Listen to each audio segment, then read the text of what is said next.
بەناوی خۆی بەخشەی میهرەبان ئەمڕۆ یەکی یەک لە ساڵی 2017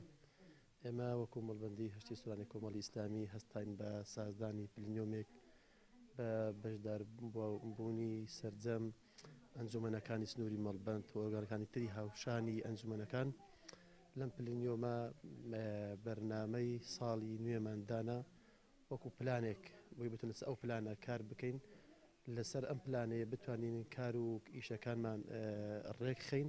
بەسەرکەوتی بتوانین لەم ساڵەدا کاری باش بکەین بۆ بەرەو پێشبردننی کاروانی ئیسلامی و لە ڕووی سیاسیەوە خۆشببختانە ئەم پلنیۆمە زۆر بەسەرکەوتوانە ئەنجامدرا و لەلایەن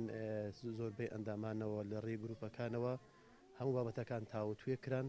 و پرۆژەی باشیان خستە بەردەم مەڵبەند ئێمەش پشتیوانەخوای گەورە بیت لەسەر ئەم پلانە دەڕۆین بۆ گەیشتن بە ئامانجەکانمان